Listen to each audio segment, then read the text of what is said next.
acabou, éramos a maior potência mundial. Os soviéticos tinham grandes máquinas, mas não nos superavam em força.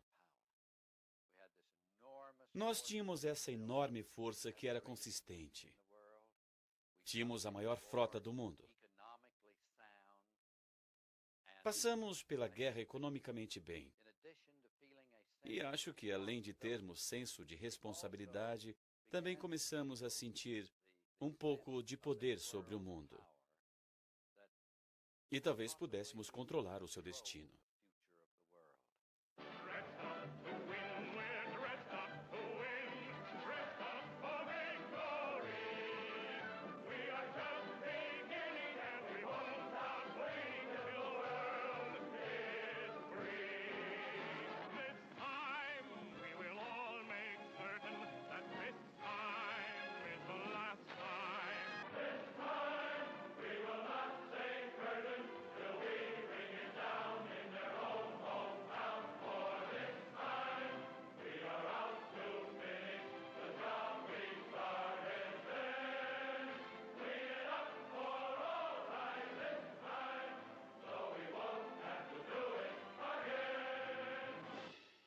Nossa visão de progresso não está limitada ao nosso país. Nós a estendemos a todo o mundo.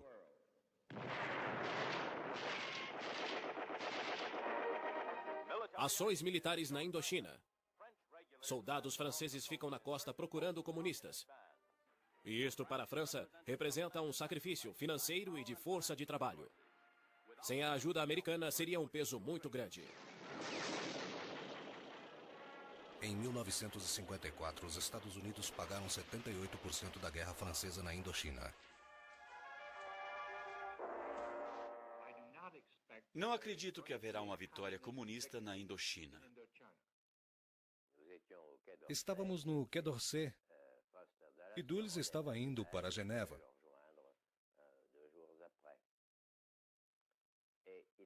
Ele me chamou reservadamente,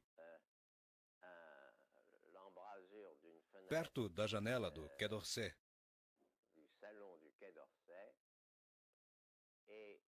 E me disse: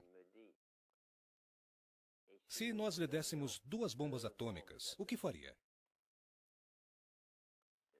Sou a única testemunha. Só havíamos nós 2. Eu afirmo que o secretário Dulles me ofereceu 2 bombas atômicas. 2. Nenhuma, nem 3. 2. Se a Indochina entrar na guerra, o pior pode acontecer. A pequena península de Acre, pela sua distância, seria difícil defendê-la. O estanho e o tungstênio, que valorizamos tanto naquela área, seriam esgotados. Não sabemos quando isso vai acabar. Não acho que está pior do que estava há um ano. Em alguns aspectos está melhor. Então devemos estar prontos para lutar no Vietnã, mas a verdadeira vitória vai depender do coração e da mente das pessoas que vivem lá. No Vietnã, os Estados Unidos enfrentaram um grau de resistência nunca visto antes numa guerra.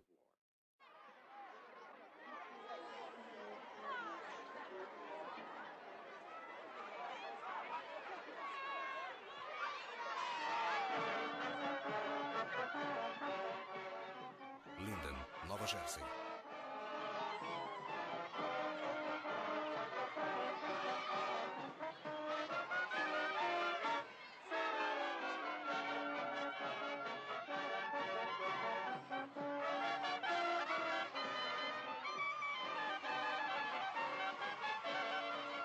Nós amamos George Cocker.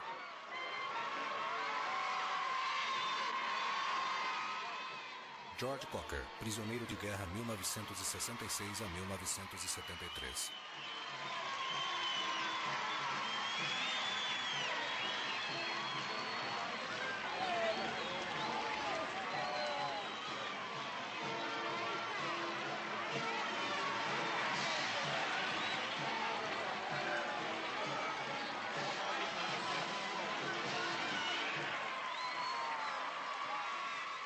There was just one thing Só uma coisa. Uma pequena palavra que permitiu que eu e meus amigos continuássemos vivos todos esses anos. Essa palavra é fé. Fé em minha família, em meu Deus e no meu país. Eu lembro do colegial e dos esportes que praticávamos. E do técnico dizendo: quando o jogo fica difícil, o jogador tem que ser forte. Porque vencedores não desistem, e quem desiste não ganha. Porque eu fui para o Vietnã? Terei que voltar a 1965, quando eu tinha 22 anos. Na época, o comunismo estava forçando um caminho para um país livre. Não havia divisão de comunistas e não comunistas. Isto assegurava que a maioria do povo naquele país queria ser comunista. Então por que eles precisavam de nós? Porque eles também eram subjugados a ataques militares de fora. Você está mesmo me fazendo esta pergunta tola? Deseja que eu fale sobre isto? Sim. Eu não me sinto bem falando sobre isso. Quer que eu volte para o início de tudo? Eu volto. Mas isto é muito ruim. O que eu tenho para dizer é que as coisas devem ser honestas. Certo, eu vou fazer. Há uma discórdia entre as origens. Não há. Não, sem dúvida. Eu vou responder sua pergunta. Pode até jogar a fita fora. Eu não esperava ter que voltar àquele momento obscuro, mas tudo bem. O problema começou na fase depois do Sputnik, em seu lançamento em outubro de 1957. Isso desencadeou uma fase desajustada, porém otimista e esperançosa de uma iniciativa comunista em várias partes do mundo. Os repetidos ataques contra navios americanos no mar do Golfo Tonkin fizeram com que enviássemos forças militares dos Estados Unidos como resposta. Não devemos omitir nossas ações. É um ato criminoso se feito sob juramento. O Sr. Johnson não o fez sob juramento. Ele simplesmente falou. Geralmente não colocamos o presidente sob juramento. Se nos perguntarem por que a responsabilidade é nossa, a resposta é simples. Não há mais ninguém que possa fazer o serviço. Se necessário, estou pronto para voltar. Todos temos que estar prontos. É preciso ter conhecimento político, econômico e filosófico e coragem para lutar, para agir quando for necessário. Se eu fiz bem, é apenas porque Lyndon fez o melhor, para me tornar um excelente oficial. Se eu servi bem aos militares, é porque eles me treinaram para isso. Se eu sou um bom americano, é porque a América me transformou num bom americano. 3, 2, 1... Era um sinal para tocar o coração dos mais insensíveis. O tenente George Cook voltou a Linden, Nova Jersey, como herói. 3.000 pessoas o saudaram, escolas e ruas foram fechadas, enquanto o ex-prisioneiro de guerra andava sobre o tapete vermelho da prefeitura. Mike ainda está aberto. 2, 1... Sou de Duncan, Oklahoma, que fica a uns 170 quilômetros daqui. E passei por vários lugares. Missouri, Chicago, Detroit, Alemanha. Quando saí do colegial, eu era muito conservador. Tínhamos no colégio em Duncan. Aliás, o colégio comprou, vários livros do comunismo de John Birch.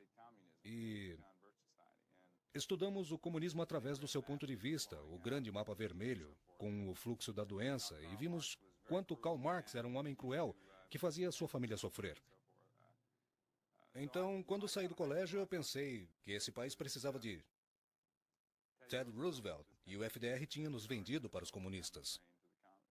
A conspiração comunista é um plano de ação premeditado para subjugar o mundo. Mosinee, Wisconsin, em uma lição, mostra o que poderia acontecer se o comunismo assumisse a ordem mundial. O chefe de polícia é liquidado por legionários americanos, representando homens do velho gatilho.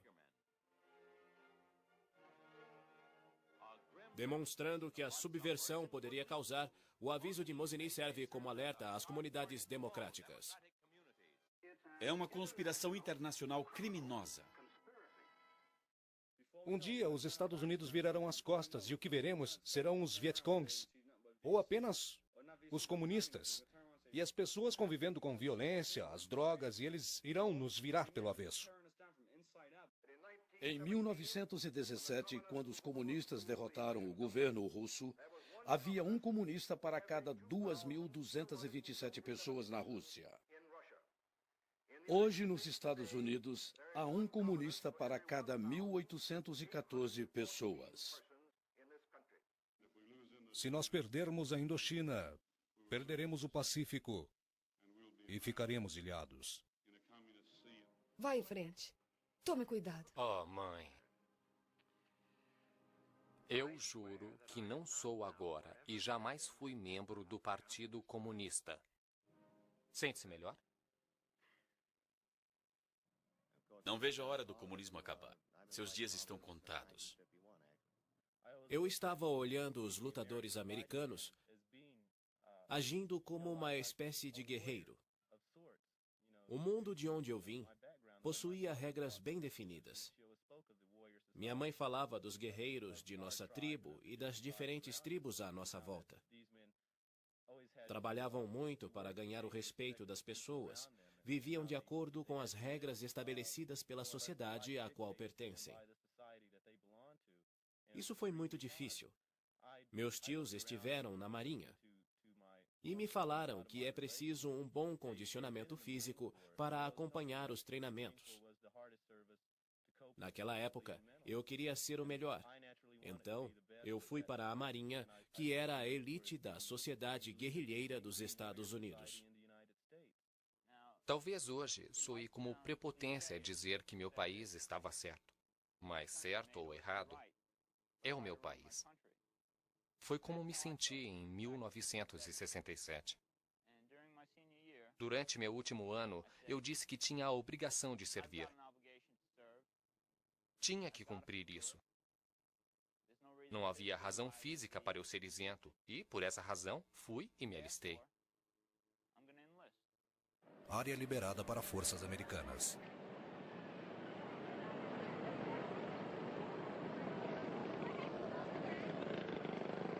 Saigon.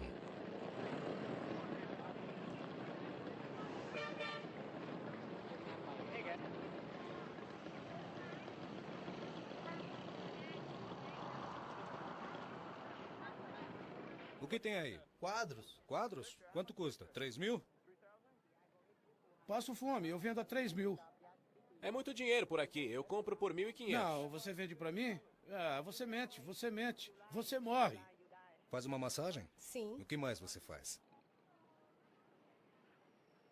Hã? Te pago uma cerveja. Você vai me pagar uma cerveja? Não tenho dinheiro. Vá pra casa, garoto. Por favor, vá pra casa, garoto. Vá pra casa, garoto. Não, garoto, vá pra casa, certo? Vai gostar. Vá pra casa agora. Leva. Não.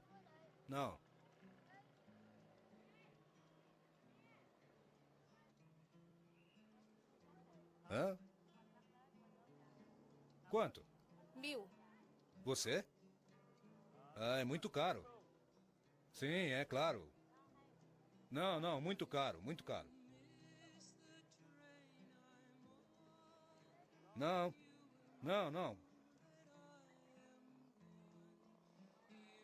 Vá pra casa, garoto.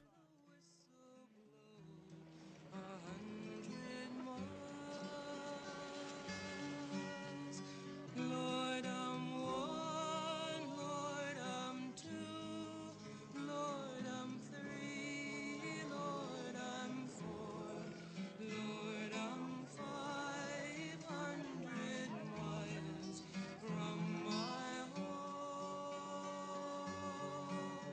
500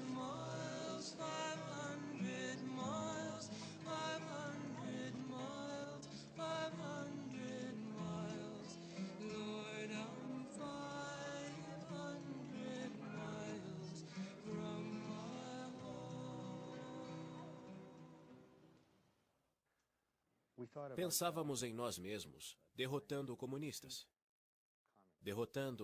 Aceitando algumas visões absurdas, certamente de uma agressão encoberta. Visão que te deixa incapaz de pensar no conflito, na destruição real da Segunda Guerra. Essa foi uma inquestionável pretensão. Era o nosso ideal, mas foi basicamente o suporte de uma política imperial. Compartilhei essa hipótese facilmente e a vi como uma verdade idealista. Estávamos fazendo alguma coisa por eles. Lembro-me de estar em Nova York, quando reencontrei o general MacArthur. Nós nos conhecíamos há muitos anos. E ao me cumprimentar, fez uma profética declaração. Ele disse: Westmoreland, vi que arranjou um novo emprego. Espero que aprecie sua nova tarefa. Ela é cheia de oportunidades, mas muito perigosa. De fato, foi uma declaração profética.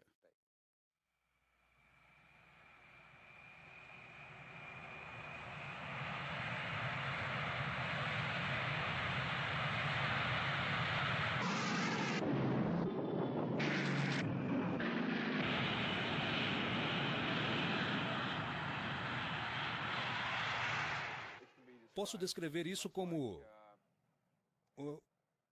um cantor e sua canção. Tinha tudo a ver com o seu trabalho, entregando-se totalmente. Sabia desenvolver suas experiências muito bem.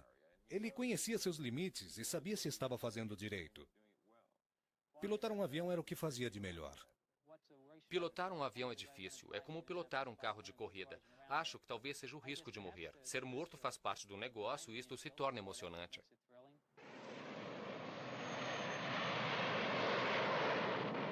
Quando o avião está muito alto, é como se estivesse parado no ar. Nesse instante, não posso colocar mais peso, senão ele vai parar, virar e cair girando. Poderia seguir instruções de uma TV na minha frente, que me indicariam a direção que eu tivesse que seguir, como um símbolo. O mantendo no centro da tela. Quando entramos em combate, vejo uma luz. Posso apertar o botão Comet no meu painel e o computador assume o controle. Ele pode calcular a velocidade do ar, a inclinação e soltar as bombas com precisão, em qualquer tipo de ataque que escolhermos, mesmo voando alto e reto ou bombardeando. São coisas habilidosas, muito técnicas. Eu tinha orgulho da minha habilidade de voar.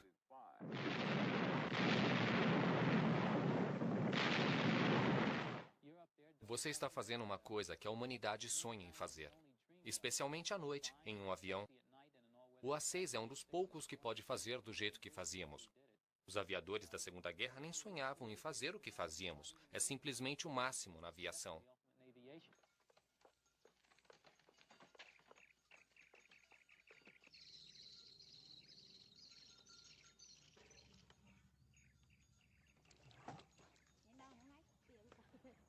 Quase todo mundo já soltou fogos de artifício. É uma grande emoção que você sente quando vê os fogos quando é criança ou até mesmo quando adulto. Quando você coloca uma bomba em uma lata e assiste explodir pelos ares.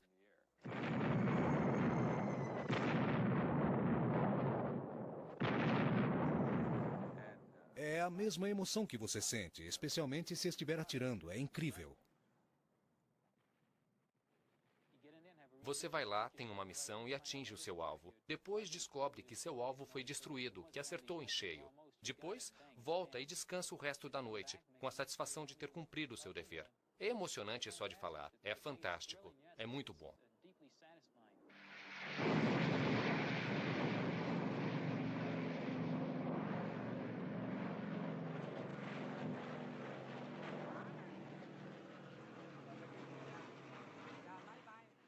Os aviões de novo.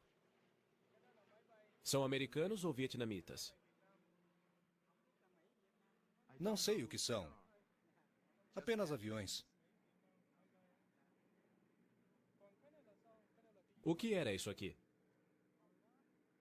Eu criava porcos aqui, bem aqui. Onde era a cozinha?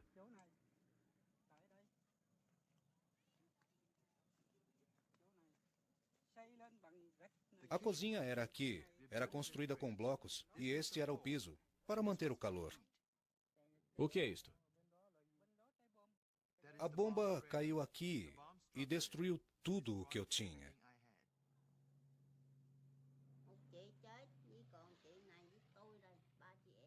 Minha irmã mais velha morreu. Sobrevivemos nós duas.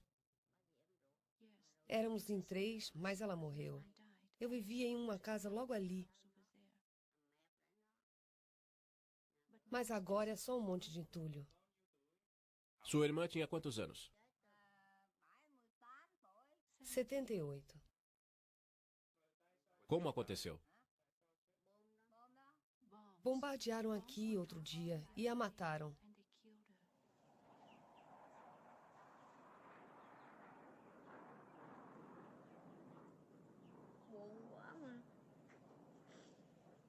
Estou muito triste.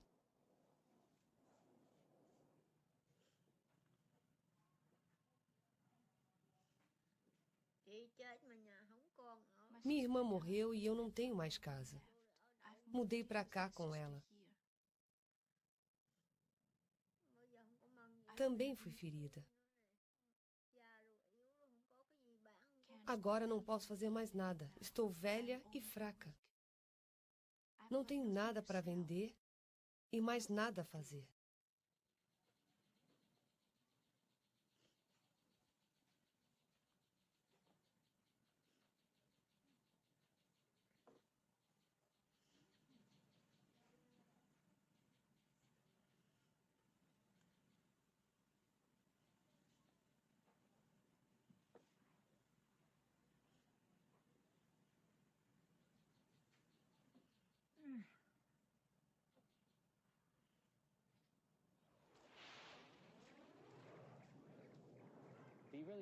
Não dá tempo de pensar em nada quando se está voando a 500, 600 milhas por hora. Talvez eu possa chamar de jogo eletrônico, uma guerra simulada. Nada mais importa, porque é seu trabalho. É puramente profissional. Tínhamos um trabalho a fazer e fizemos. Nunca víamos as pessoas, você não pode vê-las. Quando bombardeavam perto de vilas, às vezes via as casas. Mas nunca se ouvia as explosões, não dava para ouvir gritos e nem ver quando você estava trabalhando. Você é perito no que faz. Eu era um técnico.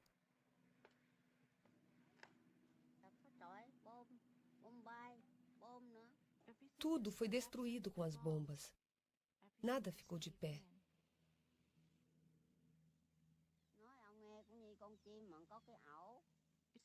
É como um pássaro sem ninho. Agora tudo ficou assim. Ele volta para casa e não a encontra mais. Não tem onde morar, comer ou dormir. Todo mundo precisa de um lugar para morar e viver em paz.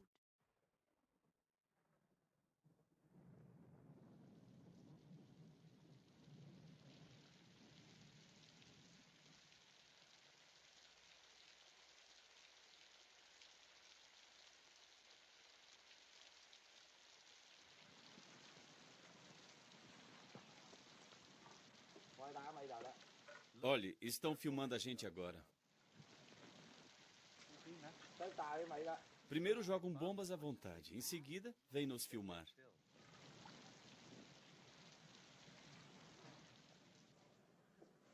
Nous avons lutté contre les Chinois pendant 12 siècles.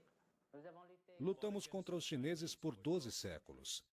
E contra os franceses por 100 anos. la perte de la guerre. E finalmente, quando vencemos os franceses em 1954, na Batalha de Dien Bien Phu, os vietnamitas foram libertados da opressão. Pression des étrangers. Eh bien, c'est le moment que les Américains Porém, foi quando os americanos vieram para o Vietnã. Chegaram aos poucos. Eu diria que foi uma invasão do exército americano. une invasion de l'armée américaine. 500 mil deles no Vietnã. E essa guerra virou um genocídio. Os vietnamitas do norte e do sul lutaram pela liberdade, independência e união nacional. et l'unité nationale. Esta é uma guerra contra os imperialistas americanos. Esta é a nossa guerra pela independência. Croton, Nova York.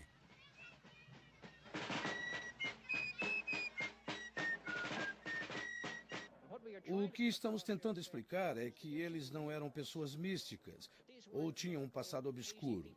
Eram pessoas bem reais. Quando lutaram contra o exército mais poderoso do mundo, estavam colocando em jogo tudo que tinham: suas casas, sua saúde, seu passado e seu futuro. Todos nós esperamos que estas verdades se mostrem, pois todos os homens são iguais perante seu Criador, e dele adquirem direitos, como a vida, a liberdade e o direito à felicidade. E quando você julga a Revolução e os sucessos que tivemos, está cometendo um erro. Pois alguns cidadãos na época da Revolução ficaram e lutaram com os ingleses. Em algumas áreas foi quase uma guerra civil. Muitas famílias foram separadas. Thomas Jefferson disse que a árvore da Revolução, ou a árvore da liberdade, é regada com o sangue da Revolução de cada geração. Eu acho um exagero, mas há uma certa verdade nisso. A guerra chegou ao condado de Westchester, e com ela veio a independência e novas responsabilidades.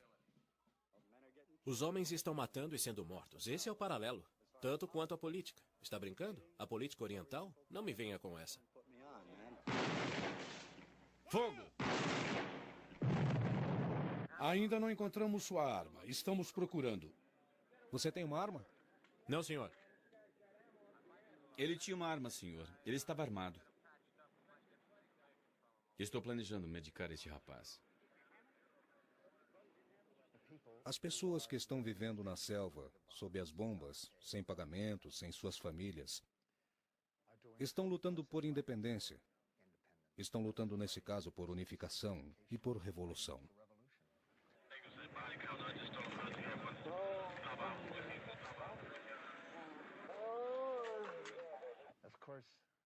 Claro que o nome para um conflito no qual você se opõe a uma revolução é contra-revolução. E isso é algo que nunca admitimos para nós mesmos. Tínhamos as cartas e os relatórios do propósito de Ho Chi Minh, em 1946. Ele escreveu, se não me engano, 7 cartas para o governo e não obteve nenhuma resposta, nenhuma compaixão. Aí está um homem que sentiu e acreditou que os Estados Unidos seriam simpatizantes de seu propósito em ganhar sua independência sobre um poder colonial. Pelo menos, foi o que ele achou que leu. Ele esteve aqui, leu a Constituição e a Declaração de Independência. Ele realmente pensou que os Estados Unidos estariam interessados. Temos testemunhas de que sua única preocupação era de ser tão insignificante quanto o Vietnã. Estava tão longe que nunca nos preocupou. Era pequeno demais para chamar a atenção dos Estados Unidos. Ele tinha certeza que o seu propósito era a melhor solução. Como seria diferente a história para todos nós se tivéssemos feito escolhas em comum numa província colonial como o Vietnã, buscando sua independência da França? O Ho Chi Minh de 56 é inaceitável que ele possa ter sido eleito no Vietnã do Sul. Ho Chi Minh morto? Poderia vencer qualquer candidato que colocássemos no Vietnã.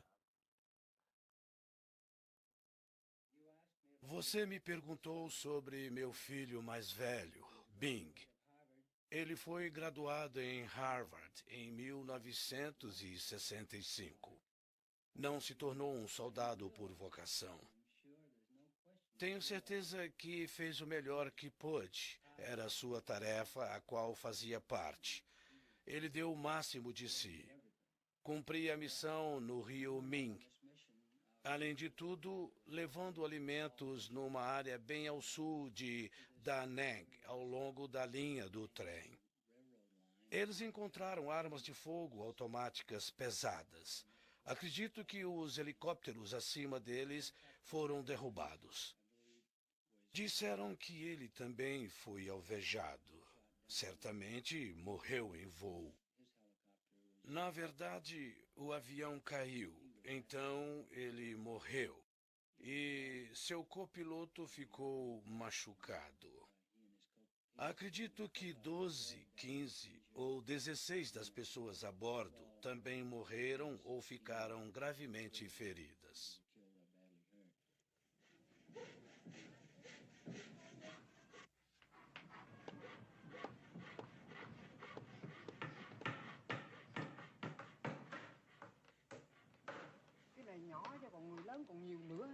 Muitas bombas, muitos caixões. Estes são para crianças. 800 ou 900 por semana. Eu mesmo perdi 7 crianças. Muitas morreram aqui, mas nada se compara com a zona rural. Lá tem um número maior. No interior não há caixão e nem dinheiro para comprá-los. Como foi que as crianças morreram? Veneno. Veneno.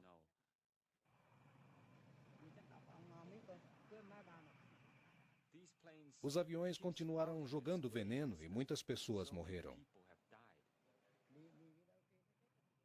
Parece que destruía seus intestinos. Muitas pessoas morreram com esses jatos. A cada dia, as bombas criavam mais crateras.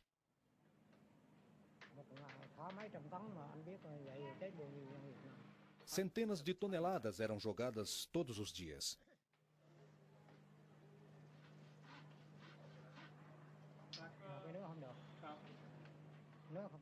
Não podemos falar sobre isso. Não podemos falar porque temos medo do governo. Que saudade.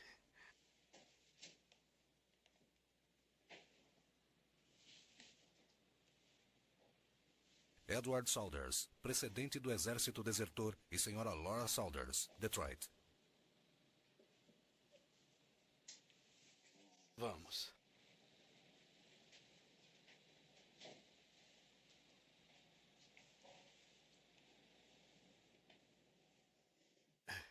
Você parece bem. Como se sente? O que você fez? Eu fiz a barba. Prefiro ela grande. Então, o que tem feito?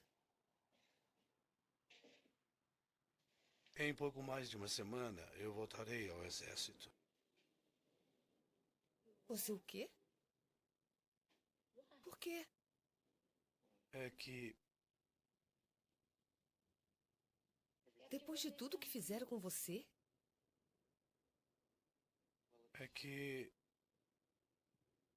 é uma escolha entre isso ou, novamente, o Canadá. Ou ficar em terra.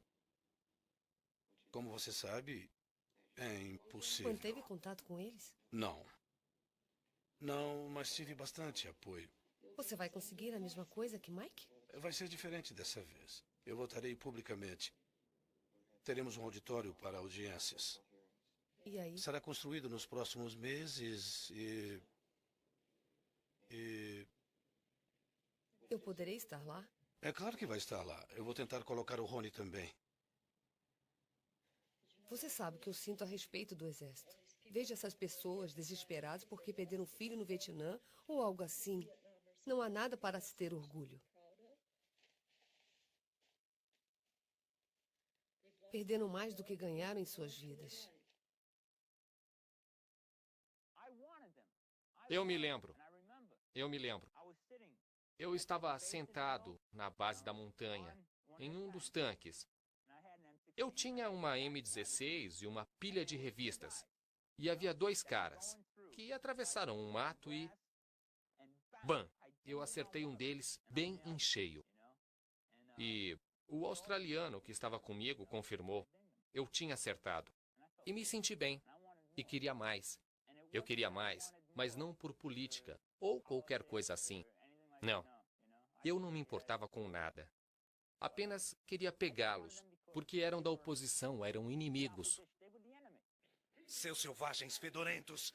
Acabe com eles, eu disse! Acabe com eles! Elimine-os da face da terra! Será que um dia entenderemos essa raça do leste? Bata logo em mim, Pom.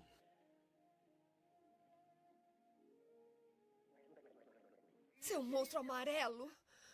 Eu queria sair e matar alguns Gooks. Realmente não sei.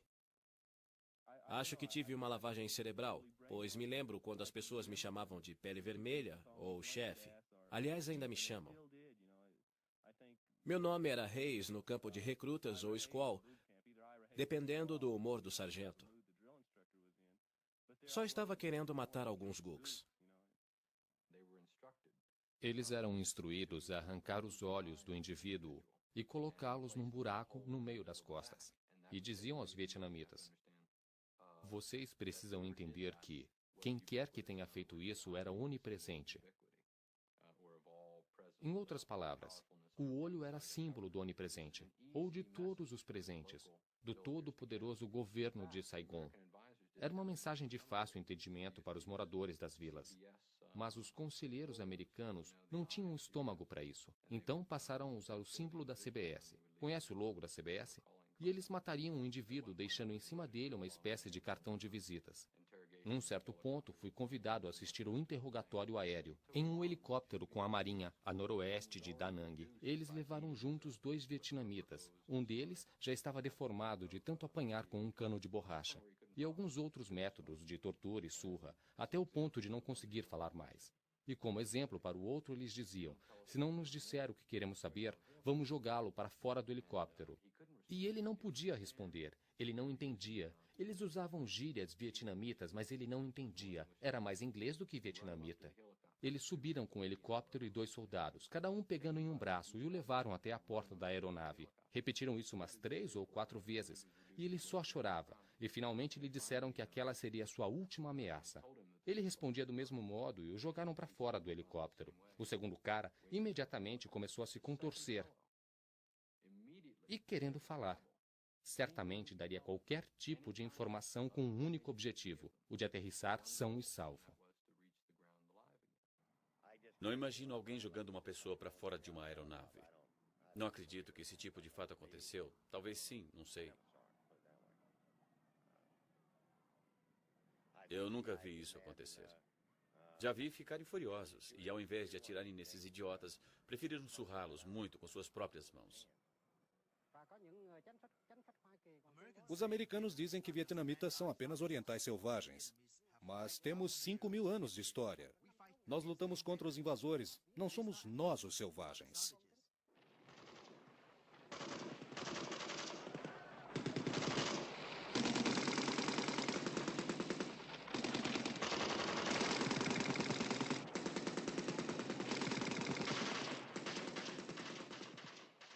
Eu não sei onde eles estão. E isso é a pior coisa. Podem estar em toda parte. Tudo o que desejo é continuar vivo, voltar para casa e continuar meus estudos. Você perdeu algum amigo? Vários. Outro dia perdi um. O que estamos vivendo aqui é horrível.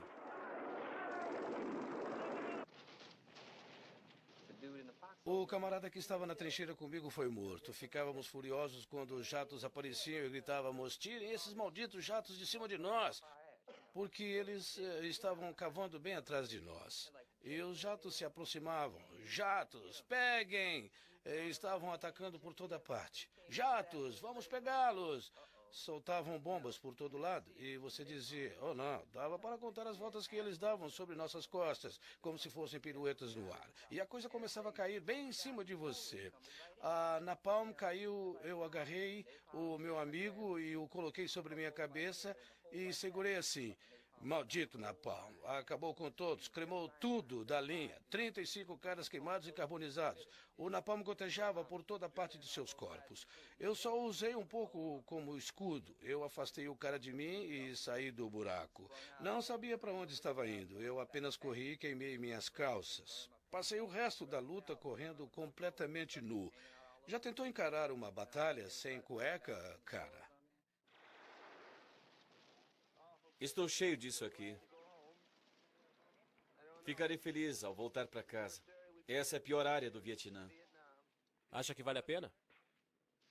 Eu não sei. Dizem que estou lutando por alguma coisa. Não sei. Eu estava bastante sensato na noite passada. Fizemos um memorial para 4 homens do 2º Esquadrão que foram mortos há alguns dias. Um deles era médico. E o lugar estava cheio. Cantamos 3 hinos e rezamos bastante. Quando virei, olhei para o rosto deles. Eu estava orgulhoso. O que sinto pela América? Apenas lamento por causa deles. Do jeito que olhavam, pareciam determinados e respeitosos ao mesmo tempo, mas ainda assim são um bando de excelentes assassinos. Quando forem adiante na guerra contra seus inimigos e verem cavalos e carruagens num exército maior que o seu, vocês não devem ter medo. Não deixem ninguém ser tão ingênuo a ponto de pensar que estamos aqui, de alguma forma, cultuando o futebol. Agora que estamos aqui, como sei que muitas pessoas acreditam, rezemos pela vitória. Vamos acreditar nela. Entrará para o time quem estiver melhor preparado. Estamos envolvidos em um negócio sério. É religioso e Deus se importa. Hoje à noite serão homens de verdade. Com um único objetivo, a vitória. Estamos preocupados com o grande jogo. Mas também estamos preocupados com o maior jogo de todos, aquele que nos cerca. O jogo da vida. Vocês podem ser os vencedores. Vencedores de uma grande competição. E o mais importante, vencedores do maior jogo de todos, o qual todos jogaremos.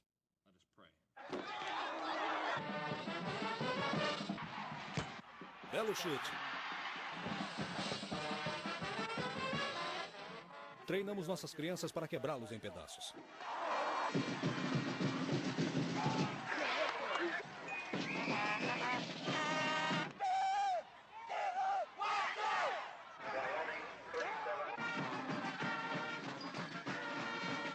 Somos o número 1.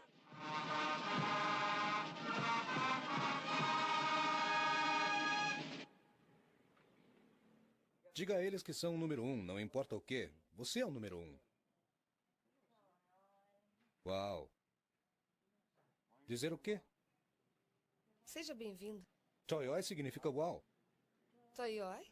Como É, assim? tipo, Toyoi significa uau, entendeu? Aham. Olha só os chupões que eu dei nela. Você deu chupões nela? É, posso imaginar aonde. Eu dei sim. Um em cada lado. Num lugar onde ela não pode esconder. Ah, é verdade? É. Está vendo esse aqui? Esse foi o primeiro que eu dei. Ele saiu assim de repente. Eu não posso fazer, eu sei. Talvez esteja morto. Ele não está morto, acorde-o. Não posso acordá-lo. Por quê? Ele não está morto? Como assim? Por que não está morto? Por que você não o acordou? Ei, Charles, tá conseguindo alguma coisa com a sua? Essa aqui está me deixando um pouco tonto, sabia?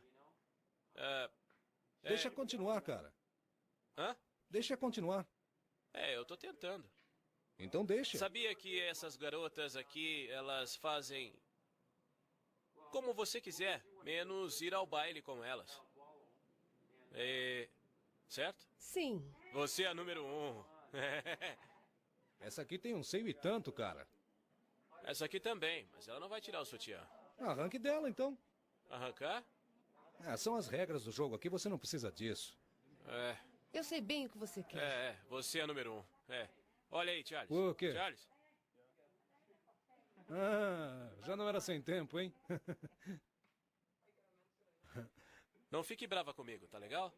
Levou muito tempo, sabia?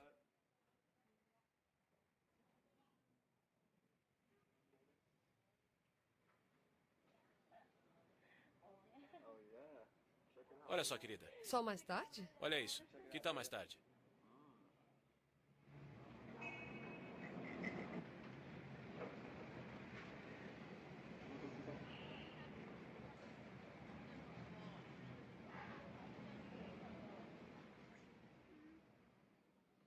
Se minha garota me visse agora, ela ia ficar maluca.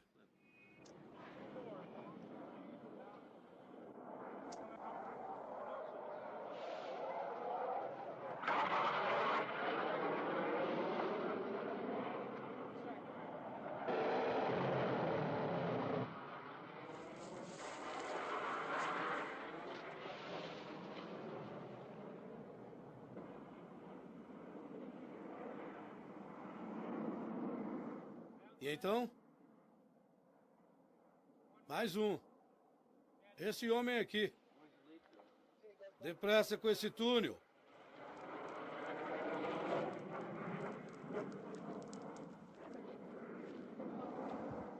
Vamos fazer uma checagem rápida e ir embora.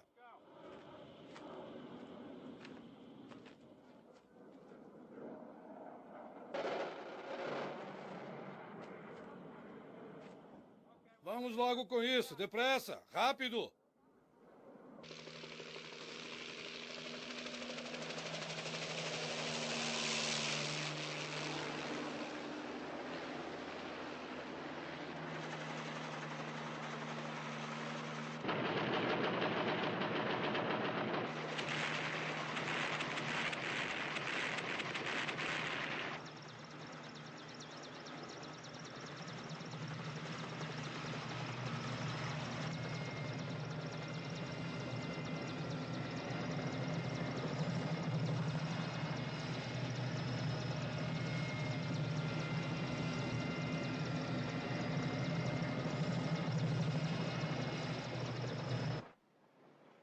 Algumas pessoas gostam disso, outras não. Algumas encaram como um trabalho ou um dia difícil. Pra você, o que é? Eu gosto.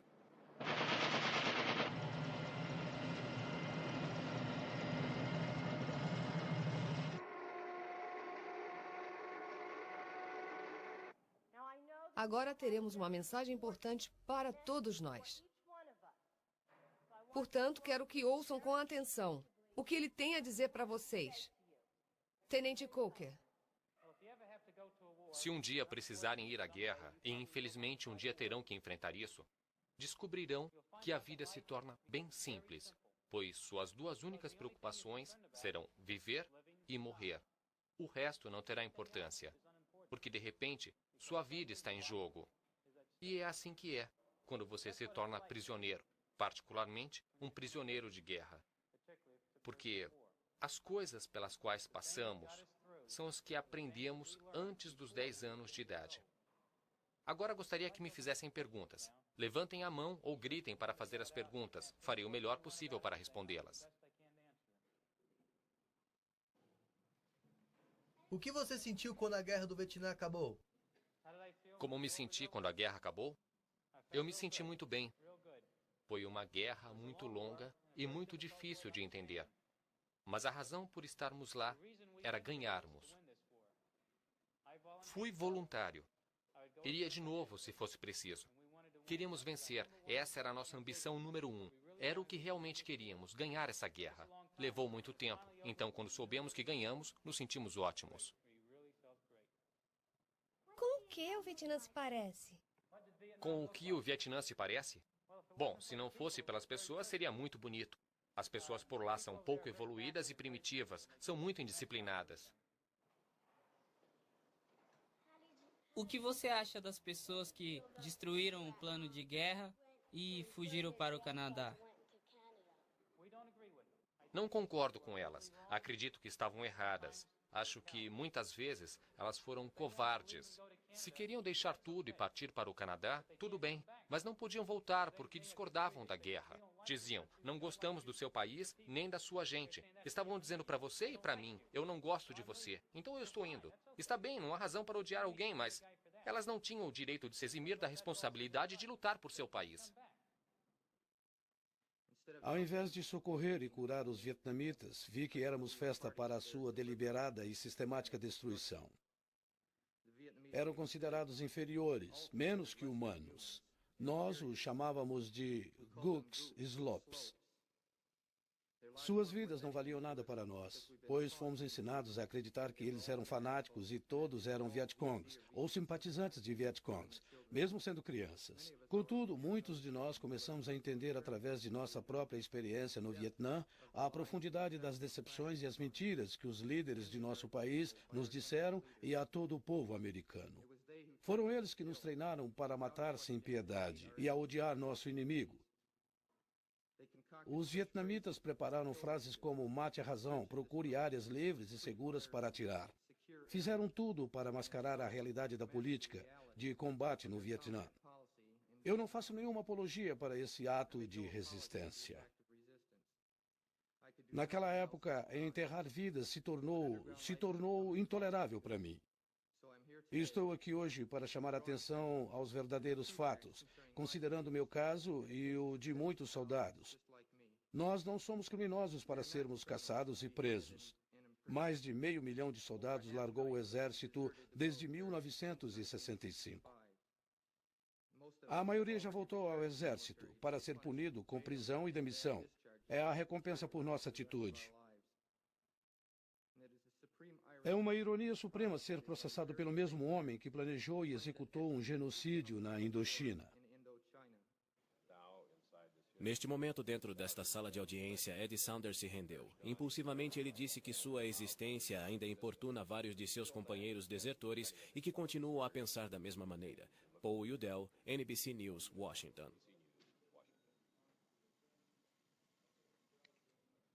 Como estava seu som? Deixe-me falar para o povo americano que essa guerra é a mais longa e suja deles. Os vietnamitas só lutam em autodefesa. Enfim, os americanos precisam ver uma luz. Senão, eles mesmos se derrotarão. Sabe, eu comparo o Vietnã a uma criança, ao desenvolver de uma criança. Este país está passando por várias etapas, do mesmo modo que uma criança precisa sentar, engatinhar antes de andar. Estamos num processo evolutivo. Não importa quantas décadas a América lute, ela nunca vai conquistar o Vietnã. Nunca. Quero que diga ao presidente Nixon quando você voltar que enquanto houver arroz para comermos, continuaremos lutando. E se o arroz acabar, vamos lavrar os campos e lutar de novo. Sei muito pouco sobre aquele lugar. Prefiro dizer que quanto menos souber, melhor estarei. Não me afetou inteiramente. O modo de vida americano ainda está aqui, e se você trabalhar, com certeza se dará bem. Fomos ensinados a obedecer nosso governo. E eu teria que ir se fosse convocado. Às vezes eu penso sobre esse assunto, mas isso não me afeta em nada. Não, eu não fui prejudicado pela guerra. Eu sei muito pouco sobre essa luta. Acho que estamos lutando com o norte do Vietnã, não é?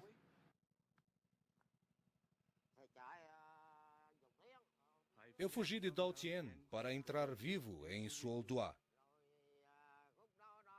Então me permitiram voltar. E eu voltei. E fiquei em Ben Chua. Enquanto eu estava em Ben Chua, novas encrencas aconteceram. Por isso me levaram para Kotak. Então fui apanhando novamente e enviado para Ben Chua, amontoado junto aos outros.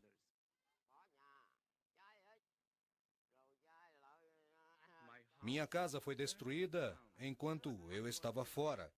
Mais uma vez fui mandado para Kotak. Eu fugi 6 ou 7 vezes. As vidas dos meus compatriotas não valem mais do que a de uma mosca. Você as pega e as esmaga. É simples assim. Políticos e empresários líderes em Saigon Country Club.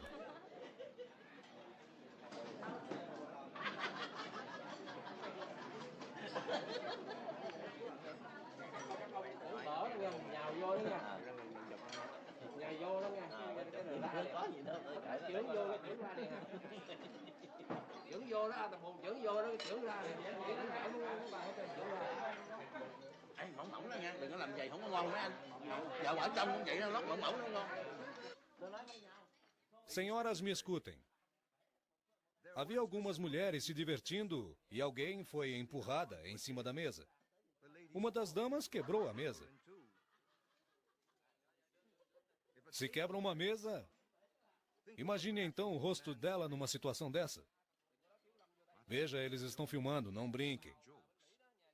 As pessoas na América pensarão que somos ridículos.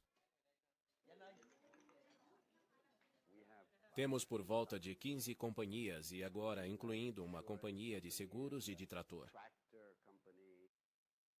Atuamos no ramo de hotéis, de agência de viagens. Temos um acordo exclusivo com a Ford e agora produzimos seus carros. Muitas outras coisas, como uma companhia de petróleo e informação. Possuímos uma fábrica de garrafas. Em outras palavras, nós realmente acreditamos no futuro deste país. Imaginamos um futuro glorioso para o Vietnã. E achamos que o Vietnã será bom para se morar. Não será comunista, porque, caso contrário, todas estas companhias irão falir. E do modo como trabalhamos, corremos um risco calculado. Se não perdermos o Vietnã do Sul nos próximos 5 anos, então ninguém poderá nos alcançar. No que diz respeito à exploração da guerra, sou um arrasa-quarteirão. A razão pela qual organizei este grupo de empresas foi porque, quando estava em Paris, vi que a paz estava vindo, quer gostássemos ou não. Portanto, cheguei em casa para cultivar a paz. Todas estas companhias foram criadas para trazer a paz novamente e o aumento econômico que virá com ela.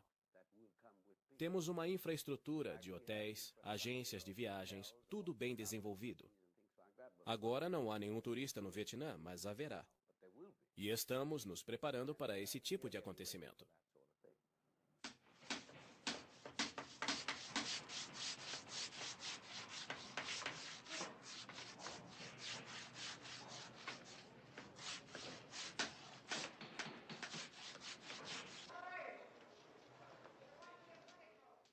Está confortável?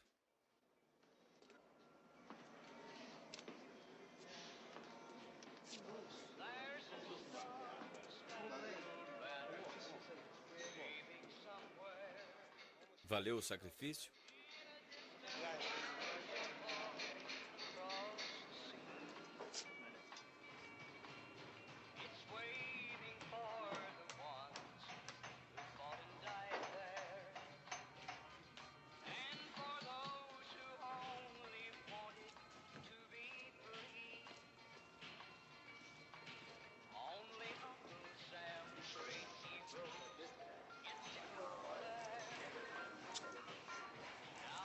Levante-se.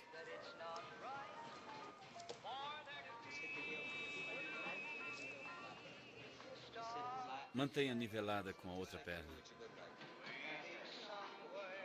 Agora tente caminhar. Não está alta o suficiente? Bem, não é tanto assim. Estávamos andando e fazendo patrulha e caímos numa emboscada. Cerca de 6 ou 7 soldados ficaram feridos. O que nos disseram foi que caímos numa armadilha. Acredito que foi a pior coisa que me aconteceu. Chamamos 2 médicos, mas também foram atingidos. Então, finalmente, o terceiro entrou e nos tirou de lá. Nunca mais vi a maioria dos soldados que estavam comigo. E foi isso. Dos sobreviventes, mantemos contato apenas no hospital. Nós costumamos nos reunir uma vez por ano. E não há mais do que se falar. Estamos aqui por uma coisa que foi dita e eu não me importo. Não me importa a partida de futebol agora. Nada me importa. Mostraremos a esses bastardos com orgulho de Massillon. É que viemos mostrar um grande empenho dos Massillon. E o que vocês estão fazendo aí? O que estão fazendo? Continue assim. Que droga, Tony! Não deixe que nos vençam. Não podemos perder. Vamos mostrar a eles o orgulho dos Massillon. Vamos lá! Vamos lá!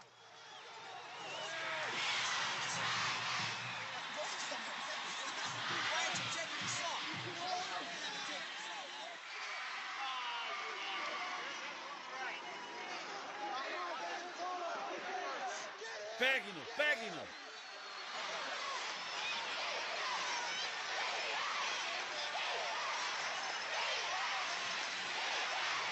Não se enganem. Não quero nenhum homem aqui dentro voltando para casa pensando ao contrário. Nós vamos vencer. Ofensiva de 1968.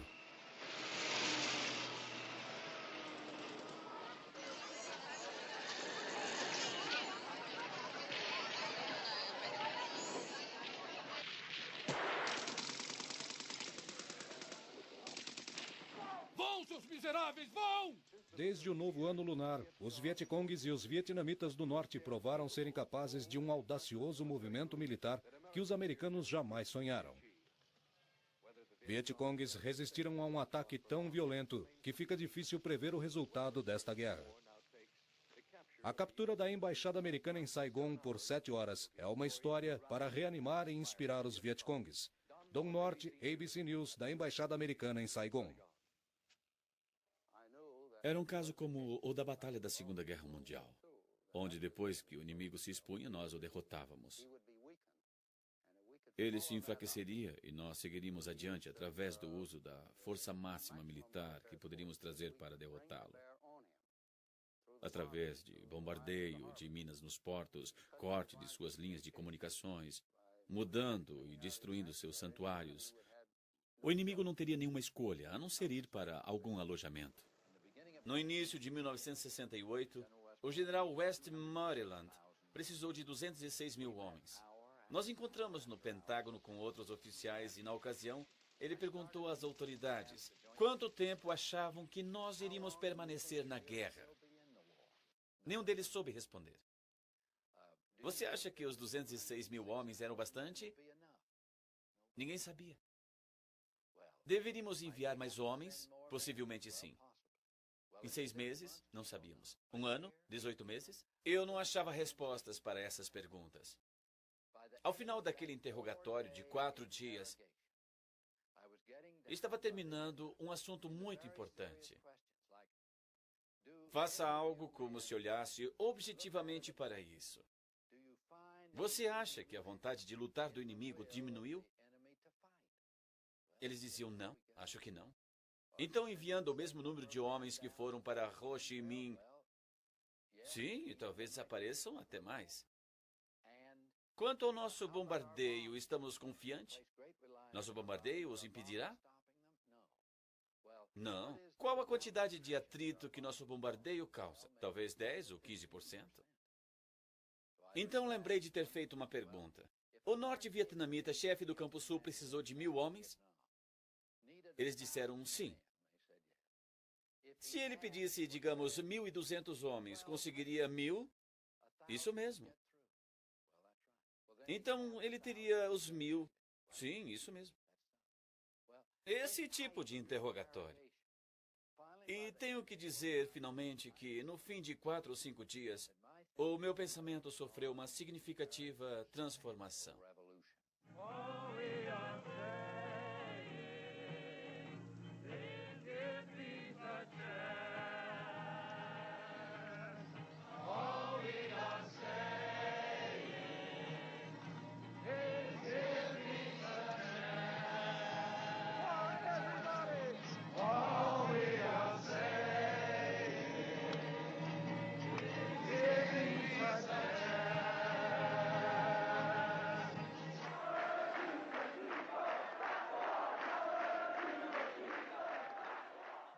Enquanto o presidente da América for comandante-geral da maior máquina de guerra da história da humanidade, com suas bases em todo o continente, estaremos em apuros.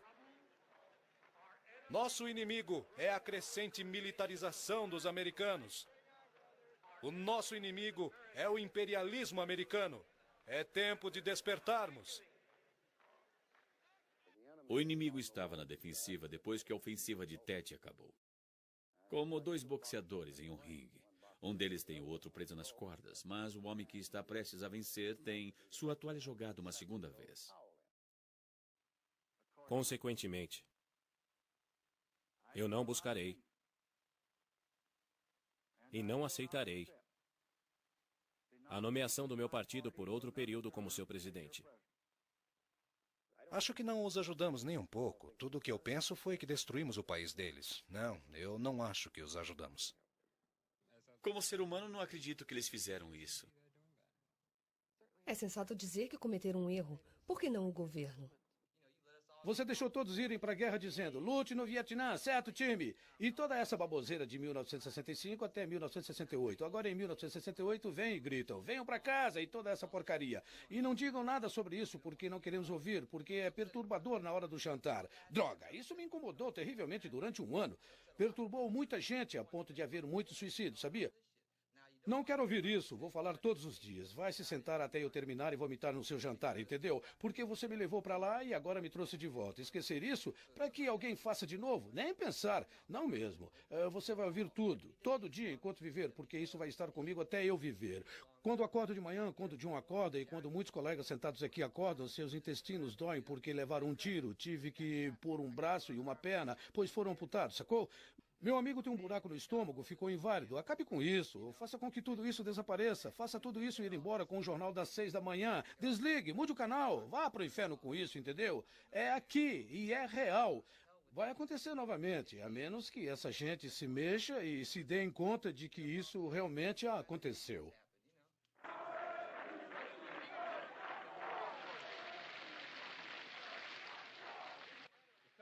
O país está pronto para assistir a um julgamento justo dessa guerra. Eu acho que as pessoas julgaram o que é inteligente e imoral e não o interesse nacional deste país. Por essa razão, deve-se chegar a um fim.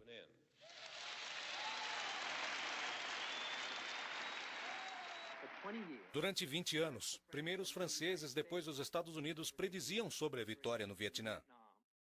Em 1961 e 1962, como em 1966 e 67, fomos avisados de que o jogo estava virando e que havia uma luz no fim do túnel. Logo poderemos trazer nossas tropas para casa. A vitória está próxima, mas o inimigo é resistente. Em 1962, eu participei de uma previsão destas. E durante 20 anos, estivemos errados. A história de conflito entre nações não registra outra crônica de erros tão longa e consistente como as mostradas no Vietnã. Fiquei em pé a noite inteira com Adam Valansky e Peter Edelman, preparando o discurso de Robert Kennedy, aquele que seria seu último discurso em São Francisco. Tivemos um almoço de negócios no Vietnã. As últimas coisas que fiz pela manhã foram pequenas correções. Depois nos cumprimentamos, ele parecia estar bem à vontade, foi embora do Hotel Embaixador e entrou no carro. Ficamos surpresos de como foi fácil chegar tão perto dele naquele edifício. Na conferência sobre as aulas do Vietnã, soube logo cedo que Robert Kennedy tinha morrido.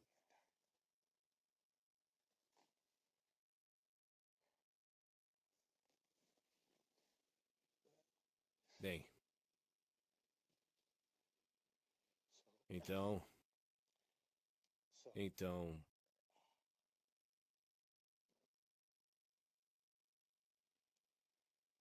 talvez isso tenha feito muitas pessoas se sentirem impotentes.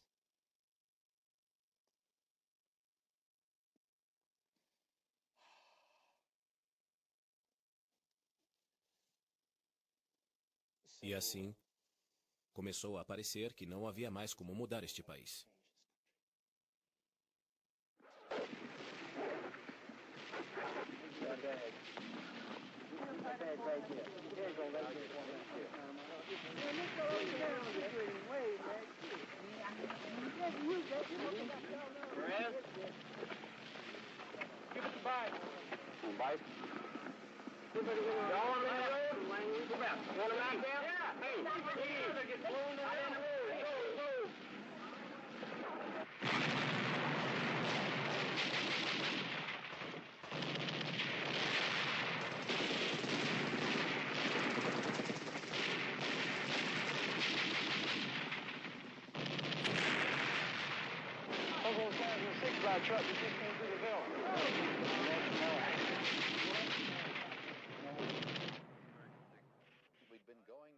Passamos por essa estrada durante tantos anos que eu tinha certeza que era a política certa.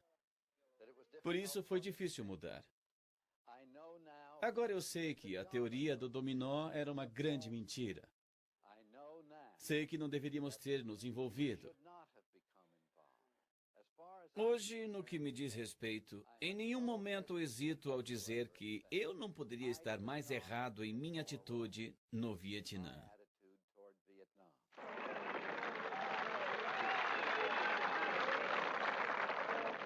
Grande combate. Vietnamitas circulam nobremente com estrelas prateadas num campo de batalha. 4 medalhas de aviação e uma faixa. Eu estive lá.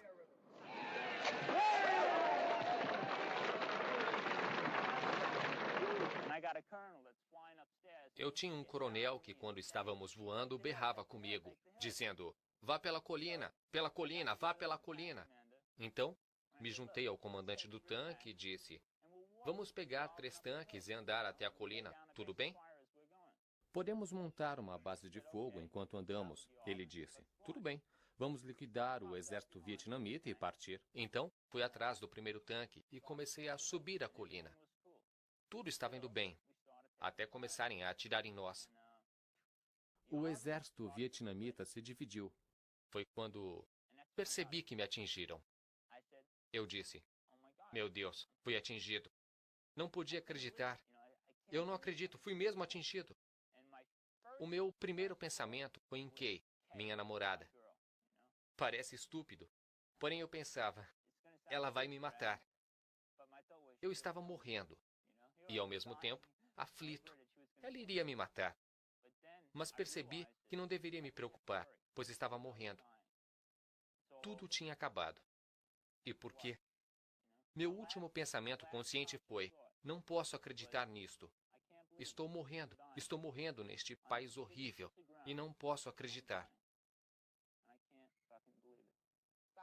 Bob era surfista, lutador, era maratonista. Nós dançávamos, ele era ativo, muito ativo. Nossa vida inteira era ativa. E agora estão me falando que ele está paralítico. Ele não podia acreditar nisso e nem eu. Agora Bob não é namorado, não é marido, não é um irmão. É muito.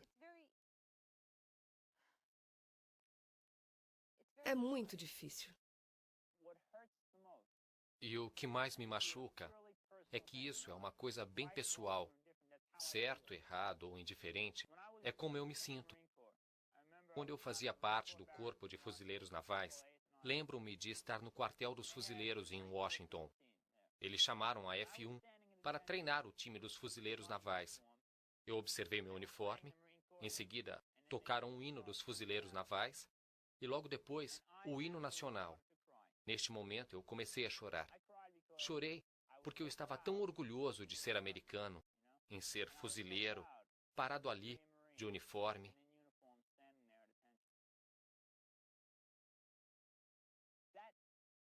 Aquilo representava tanto para mim, no sentido da vida. E acabou, entende? E isso dói, machuca muito. É por isso que eu fico chateado.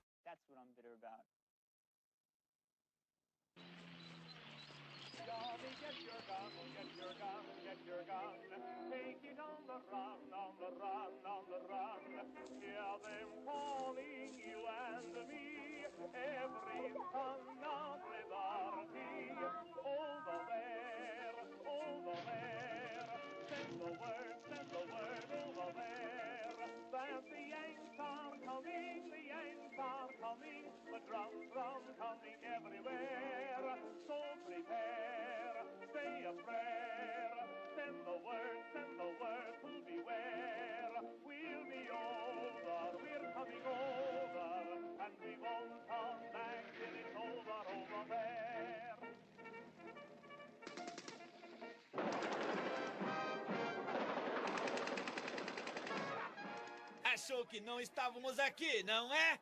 Seus ratos sujos e podres!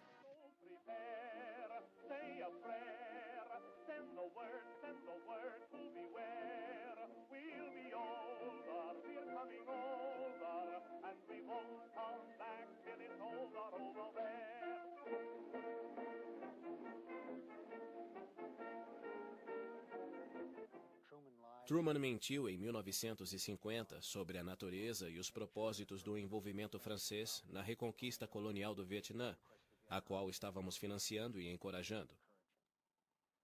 Eisenhower mentiu sobre as razões e sobre a natureza de nosso envolvimento com Diem e o fato de que ele estava essencialmente no poder, por causa do apoio e do dinheiro americano, apenas isso. Kennedy também mentiu sobre o tipo de envolvimento que tínhamos, sobre nosso próprio envolvimento na batalha e as recomendações que foram dadas a ele para um envolvimento maior.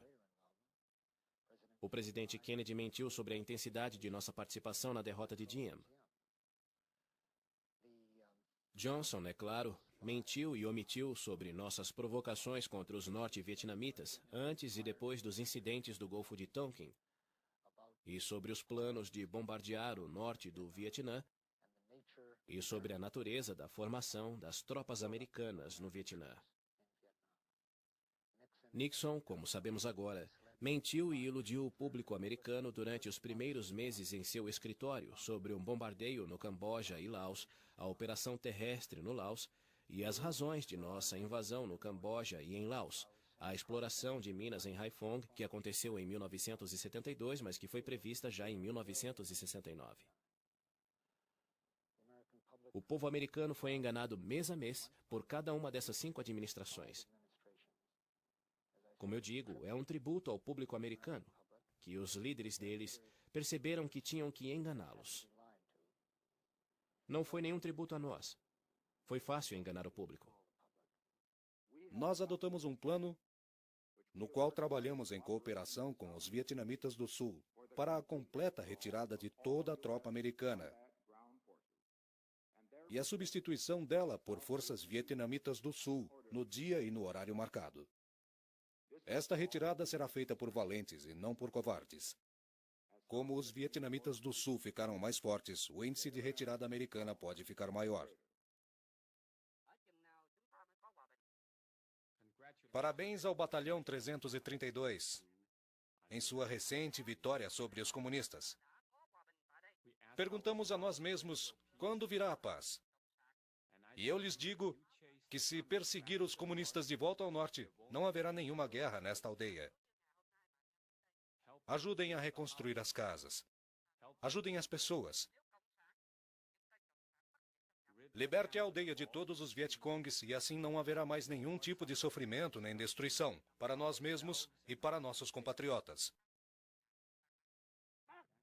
Parabéns. Muito bem. Ah, meu amigo! É bom vê-lo de novo, senhor. E aí, como está, cara? E aí, tudo bem? Tudo bem? Trunk, que bom te ver. Tudo bem? Cheguei essa tarde. Sim. Tudo calmo por aí? A não ser da última vez, quando os foguetes caíram. É. Muito bom. Eu li sobre isso. Essa é uma das histórias de sucesso desse batalhão. Tínhamos muitos problemas com ele. Esta semana demos apenas 4 medalhas de bronze e 5 Arcoms com VDVs. Há um chefe de batalhão, 3 oficiais e 5 soldados. E nós temos 6 prêmios NPEC, pendentes da última ação de sábado, onde matamos 6 Vietcongs e capturamos 9 armas. Boa marca. Ele foi chefe do batalhão 263. E fez um ótimo trabalho como chefe desse batalhão. Então eles o mudaram para cá. Num período de 10 ou 14 dias, ele inverteu tudo completamente. Eles tinham um batalhão com um comando muito fraco. Chegaram ao ponto de os comandantes jogarem as suas armas fora e chorarem. 10 dias depois, eles tiveram um grande contato com os Vietcong. E em 3 dias mataram 42, sem perderem nenhum de sua equipe. Ele fez isso com um número pequeno de pessoas, embora algumas delas, como aquele jovem, o Major Yok, um grande cara. Ouvi o nome dele de longe. Ba người, đây súng này liên với M16, một người nữa.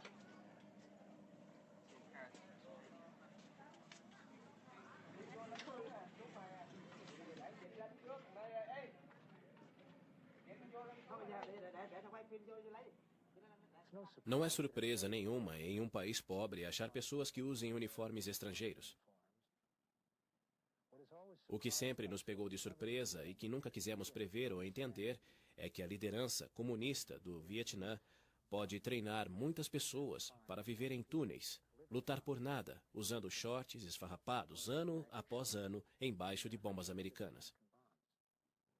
Uma guerra onde um lado é totalmente financiado, equipado e apoiado por estrangeiros não é uma guerra civil.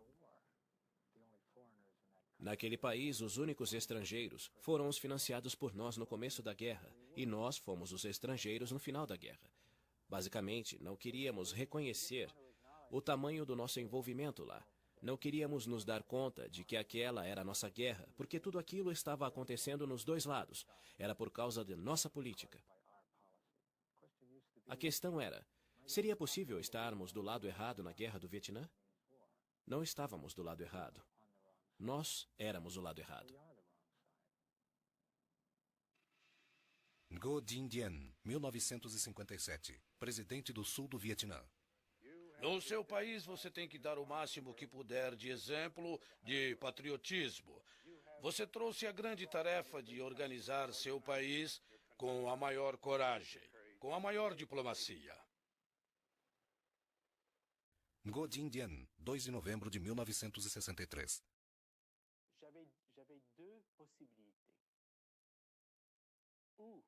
Eu tinha duas possibilidades. Me submeter à política de Washington.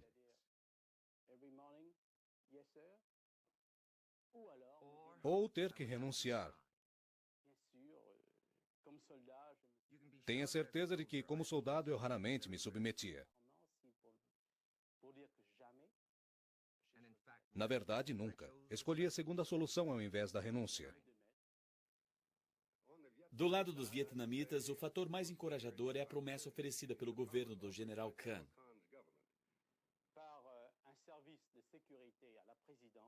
Através dos serviços de segurança do gabinete do presidente, gravamos todas as comunicações com o exterior, principalmente por telefone. E felizmente, entre as gravações por telefone, eu ainda tenho a que podemos ouvir perfeitamente. O general Taylor,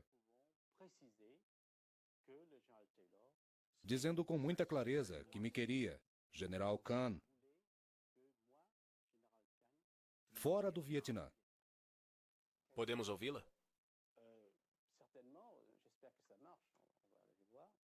É claro, espero que funcione.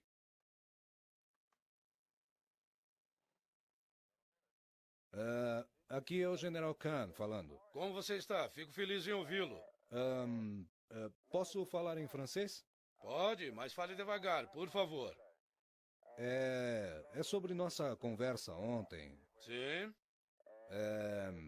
Você queria que eu desistisse de liderar meu país? Ainda é do seu interesse que eu o faça?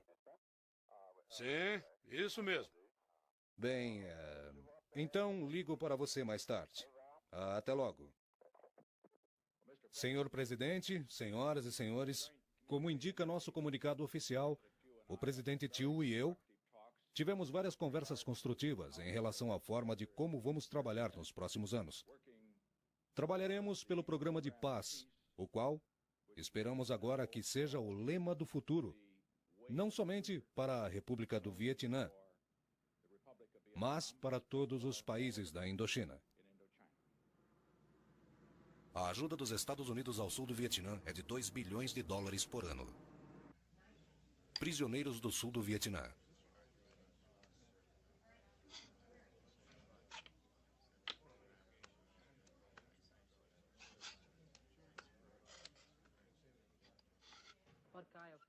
Que tipo de liberdade pode se preservar aqui quando se colocam tantos de nossos compatriotas na cadeia sem nenhuma acusação, sem nenhum motivo?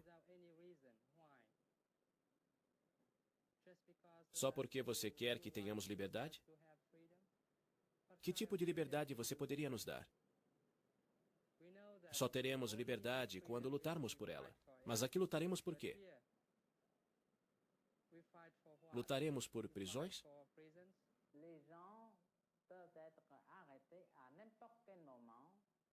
Pessoas podem ser presas a qualquer momento por qualquer organização. e depois torturadas de uma forma desumana em todas as cadeias e, sobretudo, nas delegacias de polícia. Depois são aprisionados por anos e anos sem julgamento. O único crime deles é o de amar seu país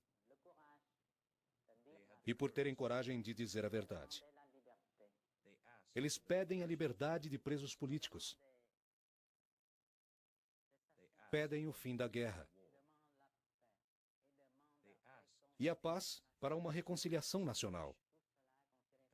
Mas isso é considerado crime para o governo de Thieu.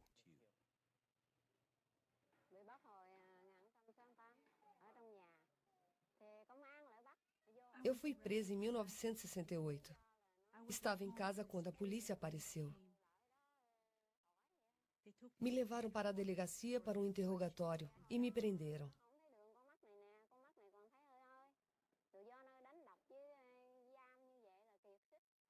Você não imagina o quanto eu apanhei. Bateram muito em minha cabeça e isso afetou minha visão. Por conta das surras na prisão, até hoje tenho dores na cabeça e sangramento no nariz e no ouvido.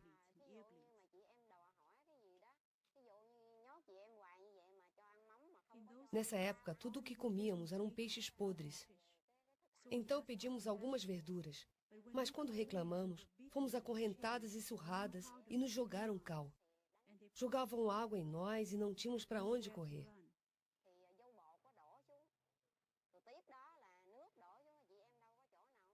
Nossa cela não era tão grande e nada podíamos fazer a não ser ficarmos onde estávamos e receber a água e o cal em cima de nós. Muitas perderam dentes e cabelos. E quando a cal ficava molhada, fervia e nos queimava. Nosso cabelo caía e nossa pele se enchia de feridas.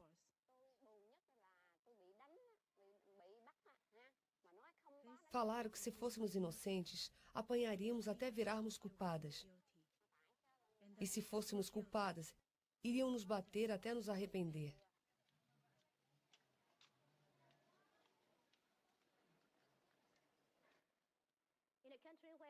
Num país onde as pessoas não celebram soberania nacional. Num país onde o governo provou ser inimigo das pessoas. Os prisioneiros são os patriotas. Não importa o quanto somos maltratados. Mesmo assim, temos orgulho porque pelo menos somos livres, em vez de escravos como tantos funcionários do governo.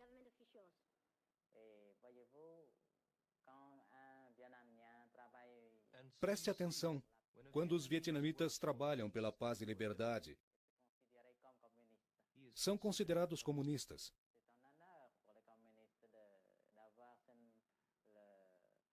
É uma honra para os comunistas terem que trabalhar pela paz e justiça. Então, é o governo que dá forças para serem comunistas. Porque eles continuam dizendo que as pessoas que trabalham pela justiça e pela paz são comunistas. Entende? Aprendíamos a ser bons soldados quando tínhamos entre 3 e 6 anos de idade. Isso quando nossa mãe nos dizia para obedecermos às regras de casa. Você aprende a respeitar as autoridades. E, finalmente, quando chega aos 20 anos e se encontra no serviço militar, dando o último passo para ser controlado por um regime de disciplina militar. Ainda assim, o que está escrito não vale nada se não houver uma base. Eu precisei desse alicerce de minha infância e de quem me ensinou. Boas mães, como vocês. É horrível encarar uma sessão de tortura com um bando de gooks. É uma cena indescritível. Você fica muito assustado, mas por outro lado, tem um monte de mulheres por lá dizendo que é melhor fazer alguma coisa. É a ira de Deus. Você não vai querer o peso de 100 mulheres mortas nas suas costas. Descobre que essa gente não é tão maldosa. E você começa a pensar no destino de nosso país, de homens, mulheres e crianças. E principalmente o meu destino. Eu diria que estavam todos em minhas mãos. Se estão orgulhosas dos prisioneiros de guerra ou de mim, deveriam estar orgulhosas de vocês mesmas, porque eu fui o que vocês me fizeram ser. Tudo o que fiz foi pensar o máximo que pude no significado do Sudeste Asiático para os Estados Unidos nos anos 50, olhando para trás e adiante, em termos do que sei sobre a dinâmica das sociedades. Por exemplo, e num equilíbrio de forma justa, venho para julgar o que é de interesse vital para os Estados Unidos. Nunca tive nenhum motivo para mudar aquela decisão. E, por essa razão, eu acredito que o que nós fizemos, no geral, estava correto, embora eu preferisse ter visto de uma forma diferente a estratégia militar. O dia que disser que um sacrifício como aquele não vale a pena, será o dia em que terá destruído todos os seus reais valores. Sobre o que vale ou não a pena. E eu não tenho dúvidas de que ele e todo mundo agiram da mesma forma, pois não há sacrifício que tenha sido em vão. Na guerra, o preço que se paga pela liberdade é o preço que se paga pelo tipo de vida que temos.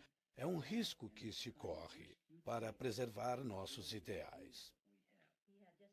Ele tinha um tremendo senso de humor e um senso de crítica incrível do que era ou não importante. Lembro quando me preparava para o casamento de nossa filha. Eu estava aborrecida por algo que não estava bem. Ele ligou de Pensacola e perguntou, como vão as coisas? Eu respondi, está bem, Bing, mas tantas coisas aconteceram. Ele disse, para não me preocupar com pequenas coisas. Isso fez uma grande diferença. Pensei, meu Deus, ele tem razão. E foi assim. Portanto, tudo ficou mais fácil. E é claro, segui uma tradição do serviço militar que, na Segunda Guerra Mundial, todo mundo fazia parte. Não havia divergências. Havia apenas coisas sobre o Vietnã. Mas eu acho que a maioria das pessoas desse país está muito ocupada para se envolver profundamente no que os dissidentes fazem. Em outras palavras, acho que a verdadeira força de nosso sistema e a excelência desse sistema é que você pode confiar em alguém como Nixon para a liderança. Acho que o time de pessoas que estão com ele é ótimo. E, para mim, a liderança que ele tem mostrado e as decisões que tem tomado realmente são os tipos de decisões que eu esperaria do presidente desta nação. E suas atitudes são o que eu esperaria do presidente deste país. Acredito que os poderes executivo, legislativo e judiciário que nós temos são soberanos, funcionam muito melhor do que qualquer outro sistema que eu conheço. Pois nos trouxeram esse enorme poder, nos deu um status internacional, o qual temos a responsabilidade de manter e apoiar. Que carreira seu filho queria seguir? Acredito que ele seria jornalista. Tinha acabado de conseguir trabalho no New York Times. Quando entrou no OCS. Ele trabalhava para o jornal no verão, enquanto fazia a faculdade.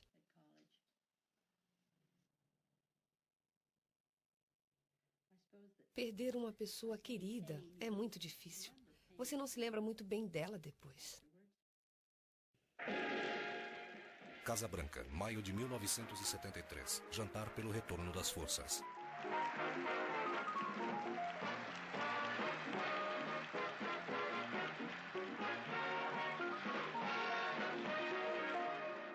Obrigado. Muito obrigado. Presidente, queridos amigos, estou emocionado de estar aqui. Gosto de uma audiência forçada.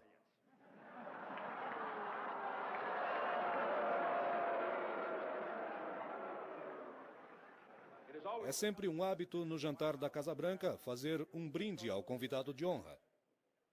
A dificuldade dessa noite é que há tantos convidados de honra que beberíamos a noite toda até amanhecer.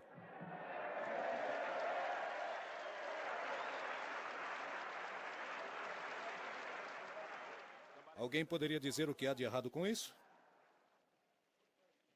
A decisão mais difícil que precisei tomar desde que fui presidente foi em 18 de dezembro do ano passado.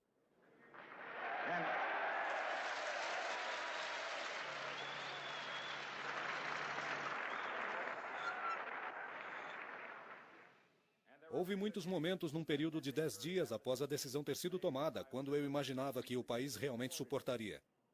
Mas posso lhes dizer isso, que após ter conhecido cada um de nossos convidados esta noite, e depois de ter conversado com eles, acredito que todos nós gostaríamos de nos juntar numa salva de palmas aos bravos homens que subiram naqueles B-52 e fizeram seu trabalho.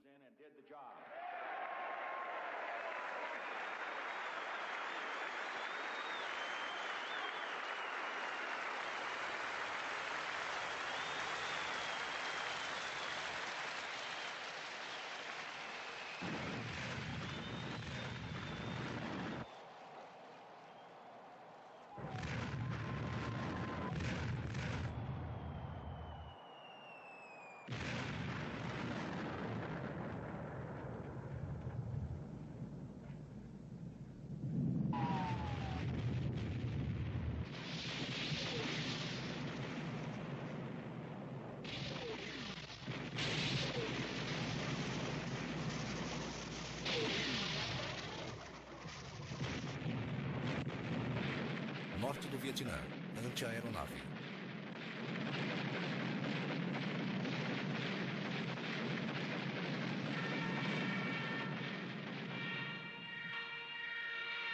Hospital Ba Mei.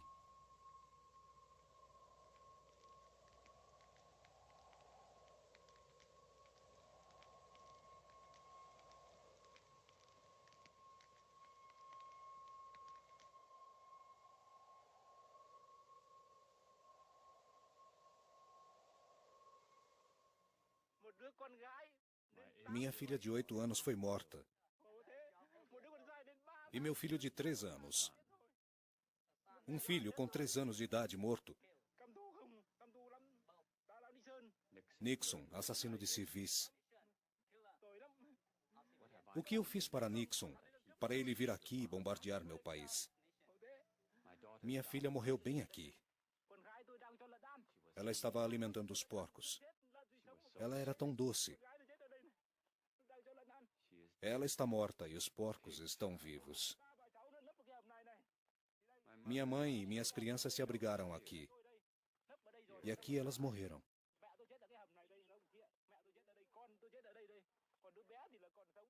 Os aviões vieram de lá. Não havia alvos aqui. Apenas plantações de arroz e casas. Vou lhe mostrar a blusa da minha filha. Levem-na para os Estados Unidos. Conte a eles o que aconteceu aqui. Minha filha está morta. Ela nunca mais vai usar essa blusa.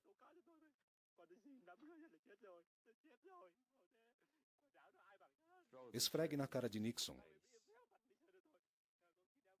Diga-lhe que ela era apenas uma pequena estudante.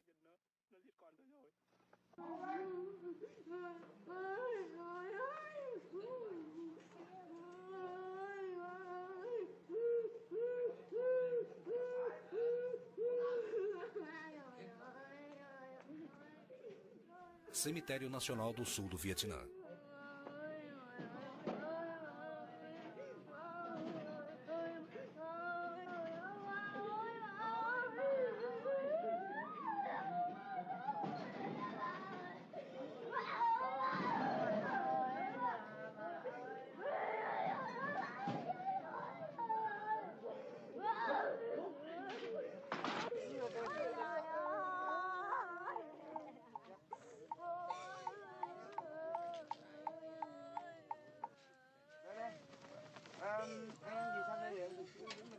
Bỏ nón cầm tay được chưa?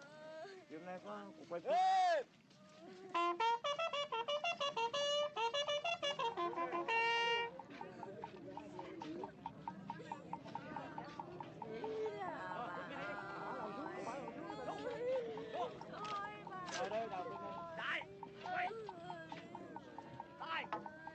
Mày nắm không? Ôi anh xuống đất đi. Ôi bà ơi là bà ơi, con ơi là con đã xuống tại sao rồi? Cho tôi đi luôn. Đi luôn, tôi đi luôn. Chúng tôi đi. Không khỏe được Dương, bà nghe chúng tôi. Rồi cái việc vào cái mau rồi đi bạn con. Bà Dương ơi. Em biết chắc ai rồi.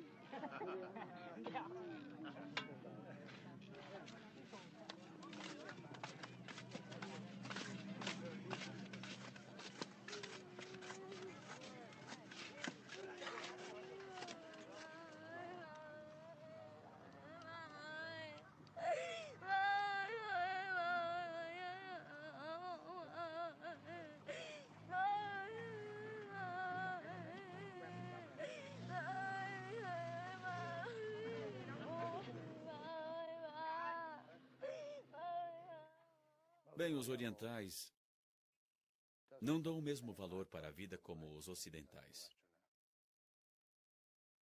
A vida é abundante. Ela custa pouco no Oriente.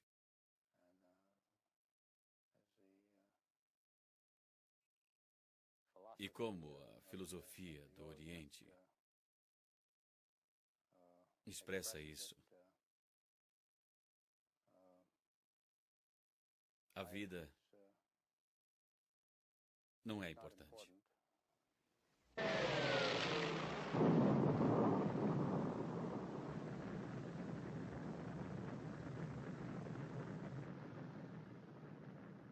Durante as missões e depois delas, o resultado do que estava fazendo, o resultado desse jogo, esse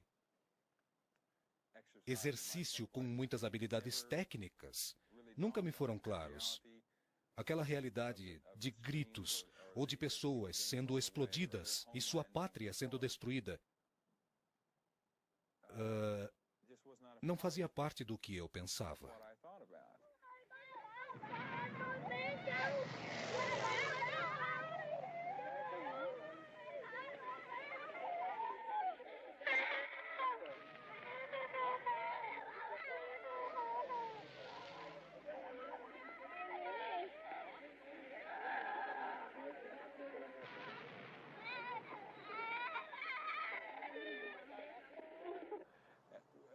Nós, como americanos, nunca passamos por isso. Nunca experimentamos nenhum tipo de devastação.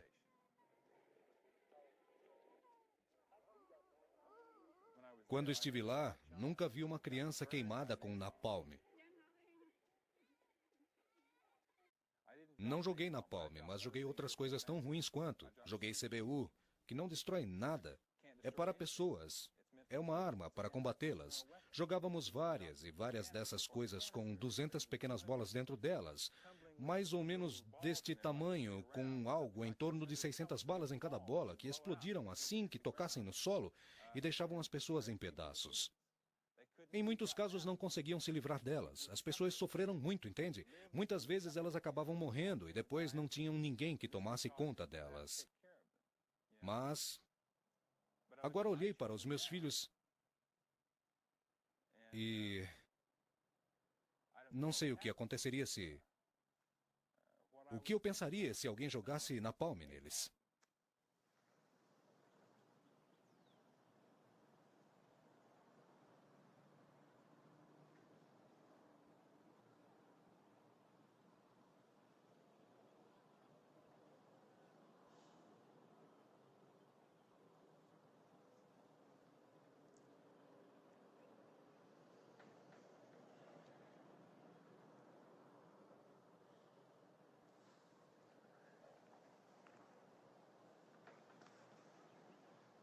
Acredita que aprenderam alguma coisa com tudo isso? Acredito que nem estamos tentando. Mas às vezes acho que não estou tentando. Eu não consigo nem chorar direito. E isso me incomoda. Eu acho que os americanos tentaram.